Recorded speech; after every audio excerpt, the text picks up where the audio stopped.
95.1 FM, I'm Heather Stott. Now, we often hear about people having a midlife crisis and having a bit of a wobble and deciding to go off and do something completely different for a while. But if you're going to do that, why not do something that would help other people as well?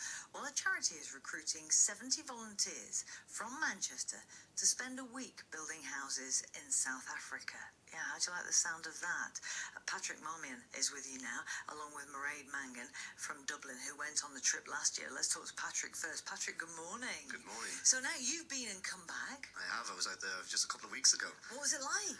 It was the most amazing experience of my life. I kind of went out there with some preconceptions about what I was going to experience, and I think we were there all of 10 minutes.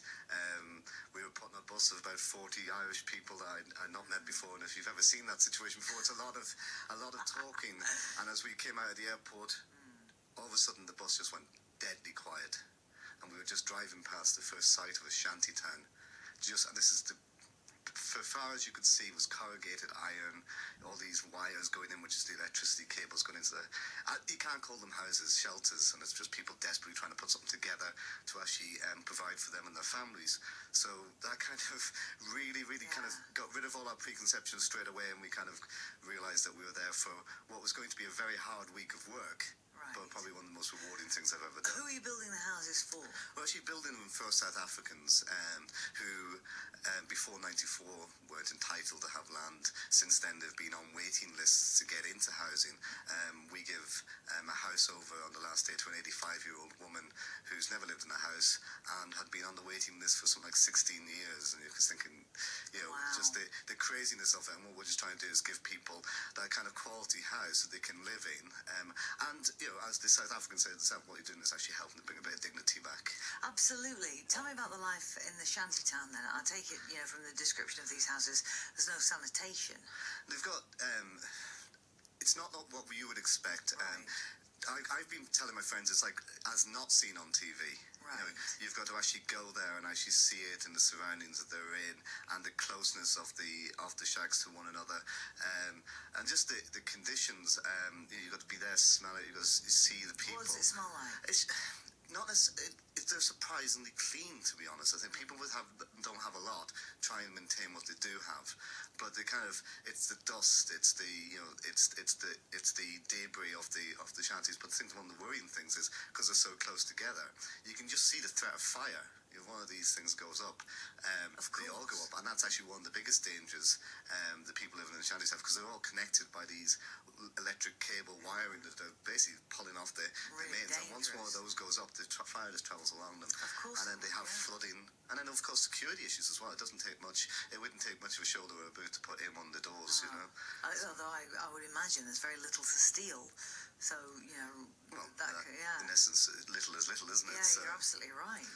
What about the life for kids out there, for children? Well, again, we met some amazing children. We went to some orphanages, we went to some of the shacks ourselves and met some of the people who'd be moving into the houses that we were building. And all you're going to say is lovely. They were so pristine. I tell you, if I could keep my shirts as white as the parents managed to keep their shirts, it's just about respect for what they have and respect for each other. And I met a young child. I said, would you like a lollipop? And she said, no, I've already got one. And so there was obviously some kids that were running around trying to go over. But honestly, we went to schools and they were saying they're so happy to see us. They came and welcomed us on the first day when we got to the site where we were building. All the kids from the schools lined the streets and they were singing to us and welcoming us in, and just really glad that we were there. And it's very much a partnership with the community. It's not the case we're just going in and doing this and then going. It's the charity employs people, local people, all year round to actually build. Well, let's talk to Miread as well. Morning, Miread. Good morning, Heather. Good morning, Patrick. Morning. So now then, Miread, you have been along on these trips as well. What was your experience like? It was the most fascinating and empowering experience of my life. Tell me. Just going over and seeing the magnitude of generosity from the Irish people was something spectacular. People themselves, the townships people, were so grateful, so gracious, so dignified, and so overwhelmed as well by everything that was happening to them and for them. Do you actually have to build the homes, with your own bare hands? I'll tell you something. I never worked so hard in all my life. I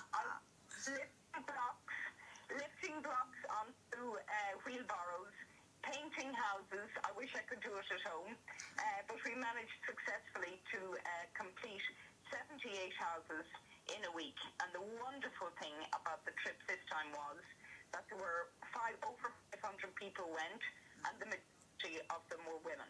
So there goes girl power. It wasn't everybody going through a midlife crisis, though I am myself, Heather, I have to admit.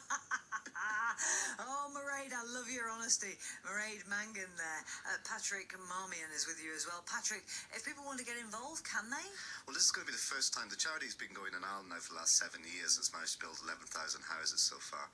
And this will be the first time that we've done a recruitment campaign outside of Ireland, and we've chosen Manchester because it's such a very great city. Wisely. Indeed. Very wisely. The community of Manchester, I think, is got strong connections with Ireland, but and you only have to scratch the surface of Manchester. You only have to scratch the surface, and it's green underneath. You scratch Manchester, you find love, and I think with love and energy, we can do anything. Absolutely. So what we're looking to do is find people in Manchester. Doesn't matter what age you just need to have the willingness to do some hard work, the willingness to raise a bit of money. There's a challenge to raise £4,000, but people that you trust will help you come up with a plan to do this, and have a week of your life in 2010.